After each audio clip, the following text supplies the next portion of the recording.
Hi friends, welcome back to Kannada cinema lens. ಒಂದು film theatre ಬರಕ್ಕೆ director ಮತ್ತೆ producer ಎಷ್ಟು ಇಂಪಾರ್ಟೆಂಟ್ ಆಗ್ತಾರೋ, ಆ ಫಿಲಮ್ ಅಲ್ಲಿ ಕೆಲಸ ಮಾಡೋ ಪ್ರತಿಯೊಬ್ಬ ಟೆಕ್ನಿಷಿಯನ್ಸ್ ಅಷ್ಟೇ ಇಂಪಾರ್ಟೆಂಟ್ ಆಗ್ತಾನೆ. ಯಾಕಂದ್ರೆ ಒಂದೊಂದು ಸ್ಟೇಜ್ ಅಲ್ಲೂ ಒಬ್ಬೊಬ್ರು ಕಾಂಟ್ರಿಬ್ಯೂಷನ್ ತುಂಬಾ ಅಂದ್ರೆ ತುಂಬಾ ದೊಡ್ಡದಾಗಿರತ್ತೆ. ಅವರೆಲ್ಲ ಟೋಟಲ್ ಆಗಿ ಸೇರಿ ಕಾಂಟ್ರಿಬ್ಯೂಟ್ ಮಾಡಿದಾಗ ಮಾತ್ರ ಒಂದು ಫಿಲಮ್ ತುಂಬಾ ಒಳ್ಳೆ ಸಕ್ಸಸ್ ಕಾಣಕ್ಕೆ, ಇಲ್ಲ ಒಂದು ಥಿಯೇಟರ್ ಬಂದು ರಿಲೀಸ್ ಆದ್ಮೇಲೆ ಒಂದು ದೊಡ್ಡ ಬಾಕ್ಸ್ ಆಫೀಸ್ ಕಲೆಕ್ಷನ್ ಮಾಡಕ್ಕೆ ಅಷ್ಟೇ ಇಂಪಾರ್ಟೆಂಟ್ ಆಗುತ್ತೆ.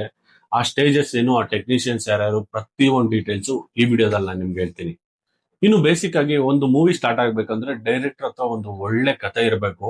ಡೈರೆಕ್ಟರ್ ಆ ಕತೆ ತುಂಬಾ ಚೆನ್ನಾಗಿರುತ್ತೆ, 100 ಡೇಸ್ ಆಗುತ್ತೆ, 200 ಡೇಸ್ ಆಗುತ್ತೆ, ಇಲ್ಲ ಬಾಕ್ಸ್ ಆಫೀಸ್ ಅಲ್ಲಿ ಒಳ್ಳೆ ಕಲೆಕ್ಷನ್ ಆಗುತ್ತೆ, ಸೂಪರ್ ಡೂಪರ್ ಹಿಟ್ ಆಗುತ್ತೆ ಅಂತ ಅವ್ರು ಅನ್ಕೊಂಡಿದ್ರು, ಅವ್ರ ಸ್ಕ್ರಿಪ್ಟ್ ಮೇಲೆ ಎಷ್ಟು ಕಾನ್ಫಿಡೆಂಟ್ ಆಗಿರ್ತಾರೋ, ಒಬ್ಬ ಪ್ರೊಡ್ಯೂಸರ್ ಅಷ್ಟೇ ಕಾನ್ಫಿಡೆನ್ಸ್ ಆಗಿದ್ರೆ ಮಾತ್ರ ಅವರು ಪ್ರೊಡ್ಯೂಸ್ ನ ಮಾಡಕ್ಕೆ ಮುಂದೆ ಬರ್ತಾರೆ. ಒಬ್ಬ ಪ್ರೊಡ್ಯೂಸರ್ ತುಂಬಾ ಅಂದ್ರೆ ತುಂಬಾ ಇಂಪಾರ್ಟೆಂಟ್ ಆಗ್ತಾರೆ ಒಂದು ಮೂವಿಗೆ. ಯಾಕಂದ್ರೆ ಒಂದು ಇಬ್ಬರು ಮೂವರು ಪ್ರೊಡ್ಯೂಸರ್ ಆಗ್ಬೋದು, ಇಲ್ಲ ಒಂದಷ್ಟು ಕಡೆ ಫೈನಾನ್ಸ್ ತಂದು ಮಾಡ್ಬೋದು, ಇಲ್ಲ ಕಂಪ್ಲೀಟ್ ದುಡ್ಡು ಪ್ರೊಡ್ಯೂಸರೇ ಆಗ್ತೀನಿ ಅಂತ ಪ್ಲಾನ್ ಮಾಡಿ ಪ್ರೊಡ್ಯೂಸರೇ ಹಾಕ್ಬೋದು, ಇಲ್ಲ ಅವ್ರ ಫ್ರೆಂಡ್ಸ್ ಕಡೆಯಿಂದ ದುಡ್ಡು ಹಾಕ್ಬೋದು. ಬಟ್ ಪ್ರೊಡ್ಯೂಸರೇ ಅಲ್ವಾ ಫಸ್ಟ್ ಸ್ಟೆಪ್ ನ ಮೂವಿನ ಮಾಡಕ್ಕೆ ಒಂದು ಫಸ್ಟ್ ಸ್ಟೆಪ್ ಅಂತ ಕಾಲಿಡ್ತಾರೆ. ಇನ್ನು ಅದಾದ್ಮೇಲೆ ಪ್ರೀ ಪ್ರೊಡಕ್ಷನ್ ವರ್ಕ್ ಸ್ಟಾರ್ಟ್ ಆಗುತ್ತೆ. ಒಂದು ಆಫೀಸ್ ಅಂತ ಮಾಡ್ಕೊಡ್ತಾರೆ, ಒಂದು ಆಫೀಸ್ ಬಾಯ್ ಬರ್ತಾನೆ. ಆಮೇಲೆ ಡೈರೆಕ್ಷನ್ ಟೀಮ್ ಒಂದು ಅಸಿಸ್ಟೆಂಟ್ ಡೈರೆಕ್ಟರ್ ಬರ್ತಾರೆ, ಕೋ ಡೈರೆಕ್ಟರ್ ಬರ್ತಾರೆ, ಅಸೋಸಿಯೇಟ್ ಡೈರೆಕ್ಟರ್ ಬರ್ತಾರೆ. ಇವರೆಲ್ಲ ಕಂಪ್ಲೀಟ್ ಆಗಿ ಕುತ್ಕೊಂಡು ಒಂದು ಸ್ಕ್ರಿಪ್ಟ್ ನ ನೀಟಾಗಿ ಯಾವ ತರ ಸ್ಕ್ರೀನ್ ಪ್ಲೇ ಮಾಡಬೇಕು, ಆಮೇಲೆ ಡೈಲಾಗ್ ರೈಟರ್ ಕಡೆಯಿಂದ ಯಾವ ತರ ಡೈಲಾಗ್ಸ್ ಬರಿಬೇಕು, ಆಮೇಲೆ ಎಲ್ಲೆಲ್ಲಿ ಫೈಟ್ ಬಂದ್ರೆ ಚೆನ್ನಾಗಿರುತ್ತೆ, ಎಲ್ಲೆಲ್ಲಿ ಸಾಂಗ್ಸ್ ಹಾಕಿದ್ರೆ ಚೆನ್ನಾಗಿರುತ್ತೆ, ಪ್ರತಿಯೊಂದನು ಒಂದು ಸ್ಕ್ರಿಪ್ಟ್ ನ ಕಂಪ್ಲೀಟ್ ಬೌಂಡ್ ಸ್ಕ್ರಿಪ್ಟ್ ನ ರೆಡಿ ಮಾಡ್ಕೊಂಡು ಮತ್ತೆ ಇನ್ನೊಂದ್ಸರಿ ಪ್ರೊಡ್ಯೂಸರ್ಗೆ ಒಂದು ಕಂಪ್ಲೀಟ್ ರೀಡಿಂಗ್ ಅಂತ ಕೊಡ್ತಾರೆ. ಕಂಪ್ಲೀಟ್ ರೀಡಿಂಗ್ ಎಲ್ಲ ಆಗುತ್ತೆ. ಆಮೇಲೆ ಅದಕ್ಕೆ ಫಸ್ಟೇ ಡೈರೆಕ್ಟರ್ ಒಂದು ಹೀರೋ ಅಂತ ಪ್ಲಾನ್ ಮಾಡ್ಕೊಂಡಿರ್ತಾರಲ್ವಾ, ಆ ಹೀರೋ ಫಸ್ಟ್ ಆಫ್ ಆಲ್ ಪ್ರೊಡ್ಯೂಸರ್ಗೆ ಇಷ್ಟ ಆಗ್ಬೇಕು. ಇಲ್ಲ ಪ್ರೊಡ್ಯೂಸರ್ ಟೈಮ್ಸ್ ಹೇಳ್ತಾರೆ, ಇಲ್ಲಪ್ಪ ನನ್ನ ಫ್ರೆಂಡೇ ಹೀರೋ ಇದ್ದಾನೆ, ಇಲ್ಲ ನನ್ನ ಮಗನ್ನೇ ಹೀರೋ ಮಾಡ್ತೀರಾ, ಇಲ್ಲ ನನ್ಗೆ ಗೊತ್ತಿರೋ ಹುಡುಗ ಇದ್ದಾನೆ, ಇಲ್ಲ ನನ್ಗೆ ಹೀರೋ ಸೆಟ್ ಆಗಲ್ಲ, ನನ್ಗೆ ಹೀರೋ ತುಂಬಾ ಕ್ಲೋಸ್ ಇದಾರೆ, ಅವ್ರ ಡೇಟ್ಸ್ ನನ್ನ ಹತ್ರ ಇದೆ, ಅದಕ್ಕೆ ತಕ್ಕಂಗ್ ಮ್ಯಾಚ್ ಮಾಡಿ ಅಂತ ಒಂದೊಂದು ಟೈಮ್ ಹೇಳ್ತಾರೆ. ಬಟ್ ಡೈರೆಕ್ಟರ್ ತಲೆಯಲ್ಲಿ ಹೀರೋನೇ ಇರಲ್ಲ, ಡೈರೆಕ್ಟರ್ ಕನ್ಸೆಪ್ಟ್ ಬೇರೆ ತರ ಇರತ್ತೆ. ಅದನ್ನೆಲ್ಲ ಮೀರಿ ಸರಿ ಆಯ್ತು ಅಂದ್ಬಿಟ್ಟು ಒಂದು ಅಷ್ಟು ಆರ್ಟಿಸ್ಟ್ ಫಿಕ್ಸ್ ಆಗ್ತಾರೆ. ಫಸ್ಟ್ ಆರ್ಟಿಸ್ಟ್ ಯಾರು ಅಂದ್ರೆ ಮೂವಿಗೆ ಹೀರೋಯಿನ್ ಅಲ್ಲ, ಹೀರೋ ಫಸ್ಟ್ ಆರ್ಟಿಸ್ಟ್ ಫಿಕ್ಸ್ ಆಗೋದು ಹೀರೋ. ಹೀರೋ ಆದ್ಮೇಲೆ ಆಮೇಲೆ ಮತ್ತೆ ಎಲ್ಲಾ ಕ್ಯಾರೆಕ್ಟರ್ ಆರ್ಟಿಸ್ಟ್ ಹುಡ್ಕಕ್ ಸ್ಟಾರ್ಟ್ ಮಾಡ್ತಾರೆ. ಕೊನೆಗೆ ಇನ್ನೇನು ಮೂವಿ ಸ್ಟಾರ್ಟ್ ಆಗ್ತಿದೆ, ಇನ್ನೇನು ಒಂದ್ 2-3 ತಿಂಗಳಲ್ಲಿ ಮೂವಿ ಶೂಟಿಂಗ್ ಸ್ಟಾರ್ಟ್ ಆಗುತ್ತೆ ಅಂತ ಅವಾಗ ಹೀರೋಯಿನ್ ನ ಹುಡ್ಕಕ್ ಸ್ಟಾರ್ಟ್ ಮಾಡ್ತಾರೆ. ಕೆಲವೊಂದು ಪ್ರೊಡಕ್ಷನ್ ಅಲ್ಲಿ ಹೀರೋಯಿನ್ ಫಸ್ಟೇ ಫಿಕ್ಸ್ ಆಗ್ಬಿಟ್ಟಿರ್ತಾರೆ, ಮಿಕ್ಕಿದ್ದು ಆಲ್ಮೋಸ್ಟ್ ಆರ್ಟಿಸ್ಟ್ ನ ಆಮೇಲೆ ಹುಡ್ಕಕ್ ಸ್ಟಾರ್ಟ್ ಮಾಡ್ತಾರೆ. ಇವಾಗ ಪ್ರೊಡ್ಯೂಸರ್ ಮತ್ತೆ ಡೈರೆಕ್ಟರ್ ಸೇರಿ ಒಂದು ಹೀರೋನ ಫೈನಲ್ ಮಾಡಿರ್ತಾರೆ.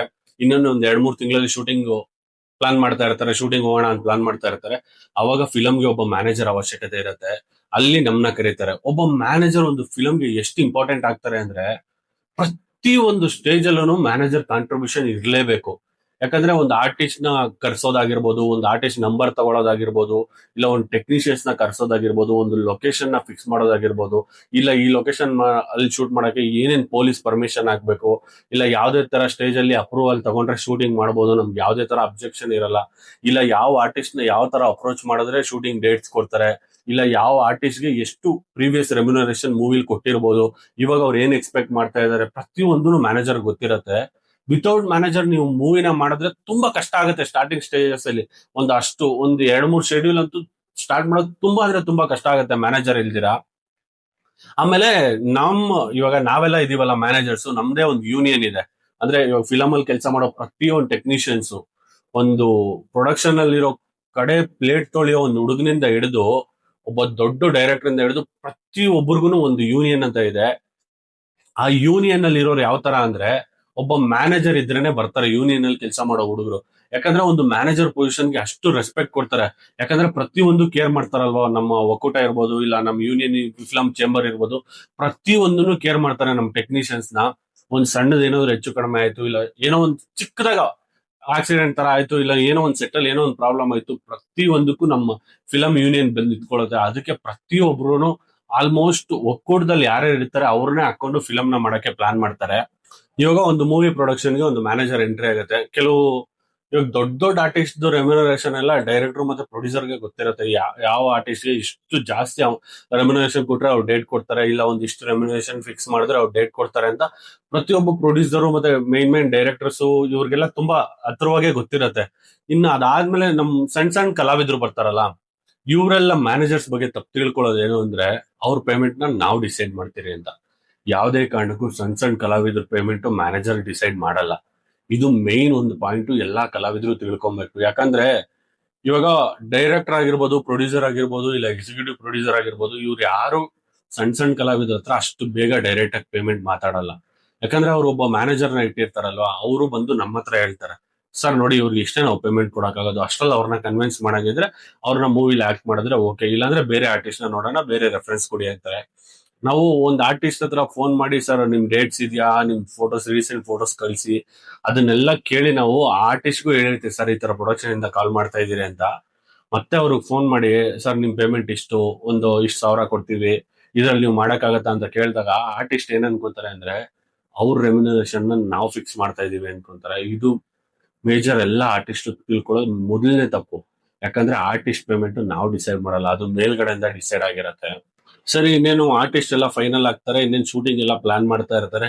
ಇಲ್ಲಿ ಮೇಜರ್ ಒಂದು ಸ್ಕ್ಯಾಮ್ ಆಗೋದೇನು ಅಂದ್ರೆ, ಪ್ರೊಡ್ಯೂಸರ್ ಆಗಿರ್ಬೋದು, ಇಲ್ಲ ಎಕ್ಸಿಕ್ಯೂಟಿವ್ ಪ್ರೊಡ್ಯೂಸರು, ಇಲ್ಲ ಯಾರೋ ಒಬ್ರು ಪ್ರೊಡ್ಯೂಸರ್ ಫ್ರೆಂಡು ಬಂದು ನಮ್ಮ ಹತ್ರ ಹೇಳ್ತಾರೆ, ಅಂದ್ರೆ ಮೂವಿ ಟೀಮ್ ಅವ್ರ ಹತ್ರ ಹೇಳ್ತಾರೆ, ಡೈರೆಕ್ಟರ್ ಆಗಿರ್ಬೋದು, ಇಲ್ಲ ಮ್ಯಾನೇಜರ್ ಆಗಿರ್ಬೋದು, ಕೋ ಡೈರೆಕ್ಟರ್, ಇವ್ರ ಯಾರಾದ್ರೂ ಇವ್ರು ಒಬ್ರ ಹತ್ರ ಹೇಳ್ತಾರೆ, ಸರ್ ನಂಗೆ ಗೊತ್ತಿರೋರು ಒಬ್ರು ಈ ತರ ಆರ್ಟಿಸ್ಟ್ ಇದಾರೆ, ಇಲ್ಲ ನಂಗೆ ಗೊತ್ತಿರೋರು ಈ ತರ ಒಬ್ರು ಟೆಕ್ನಿಷಿಯನ್ಸ್ ಇದಾರೆ, ಇವ್ರನ್ನ ನೀವು ಹಾಕೊಳ್ಳಿ, ಇವ್ರಿಗೆ ಒಂದು ಕ್ಯಾರೆಕ್ಟರ್ನ ಕೊಡಿ, ಇಲ್ಲಾಂದ್ರೆ ಇವ್ರನ್ನ ಈ ಟೆಕ್ನಿಷಿಯನ್ಸ್ ನ ನೀವು ಕ್ಯಾಮ್ರಾಗ ಇಟ್ಕೊಳ್ಳಿ, ಅದು ಇಟ್ಕೊಳ್ಳಿ, ಇದು ಇಟ್ಕೊಳ್ಳಿ ಅಂತ ರೆಫರ್ ಮಾಡಕ್ ಸ್ಟಾರ್ಟ್ ಮಾಡ್ತಾರೆ.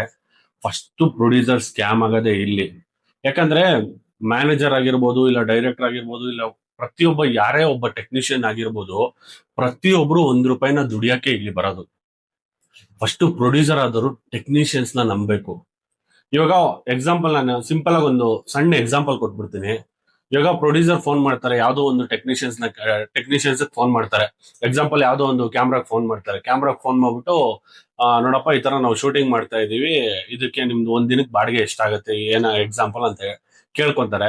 ಅವಾಗ ಆ ಕ್ಯಾಮ್ರಾ ಇಟ್ಕೊಂಡಿರೋ ಓನರ್ ಹೇಳ್ಬೋದು, ಸರ್ ನೋಡಿ ನಮ್ದು ದಿನಕ್ಕೆ ಒಂದು 10,000 ಆಗತ್ತೆ ಅಂತ ಹೇಳ್ತಾರೆ. ಅದೇ ಒಬ್ಬ ಮ್ಯಾನೇಜರ್ ಆಗಿ ನಾನ್ ಫೋನ್ ಮಾಡಿ ಕೇಳಿದಾಗ ಅವ್ರ ಆಕ್ಚುಲ್ ರೇಟ್ ಏನಿರುತ್ತೆ, ಒಂದ್ 8,000 ಆಗಿರ್ಬೋದು, 6,000 ಆಗಿರ್ಬೋದು, ಆಕ್ಚುಲ್ ರೇಟ್ ಏನಿರುತ್ತೆ ಅದನ್ನ ಹೇಳ್ತಾರೆ.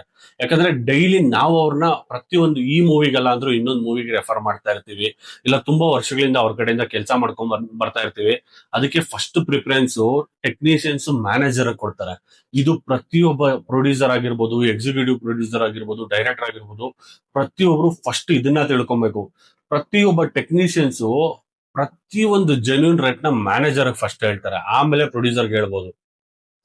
ಇದನ್ನ ತಿಳ್ಕೊಂಡು ಪ್ರೊಡ್ಯೂಸರ್ ಆಗಿರ್ಬೋದು ಪ್ರತಿಯೊಬ್ರು ಕೆಲಸ ಮಾಡಿದ್ರೆ ತುಂಬಾ ಅಂದ್ರೆ ತುಂಬಾ ಸ್ಮೂತ್ ಆಗಿ ಹೋಗುತ್ತೆ ಶೂಟಿಂಗ್, ತುಂಬಾ ಚೆನ್ನಾಗಿ ಶೂಟ್ ಮಾಡಬಹುದು, ಯಾವುದೇ ತರ ತೊಂದರೆಗಳಾಗಲ್ಲ.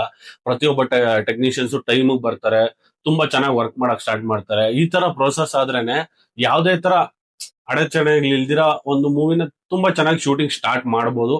ಹಂಗೆ ಶೂಟಿಂಗ್ ನಡ್ಕೊಂಡು ಹೋಗ್ತಾ ಇರತ್ತೆ. ಇವಾಗ ನಾನೊಬ್ಬ ಪ್ರೊಡಕ್ಷನ್ ಮ್ಯಾನೇಜರ್ ಆಗಿ ಫಸ್ಟ್ ನಾನ್ ಸಿಂಪಲ್ ಕ್ವಶನ್ ಏನ್ ಕೇಳೋದಂದ್ರೆ, ಒಬ್ಬ ಪ್ರೊಡ್ಯೂಸರ್ ಆದವರು ಇಲ್ಲ ಒಂದು ಪ್ರೊಡಕ್ಷನ್ ಹೌಸ್ ಫಸ್ಟ್ ಮ್ಯಾನೇಜರ್ನ ನಂಬಬೇಕು.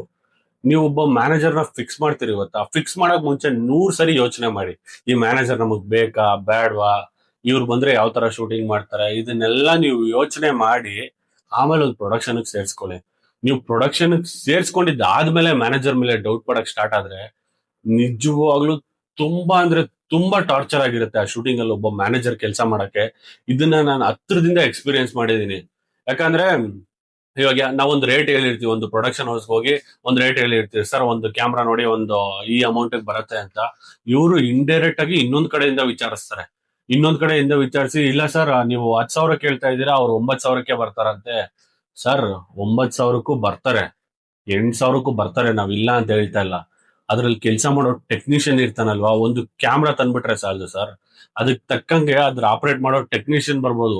ಬಂದ್ರೇನೆ ಅದಕ್ಕೆ ತಕ್ಕಂಗಿರೋ ವರ್ಕ್ ನಡೆಯುತ್ತೆ.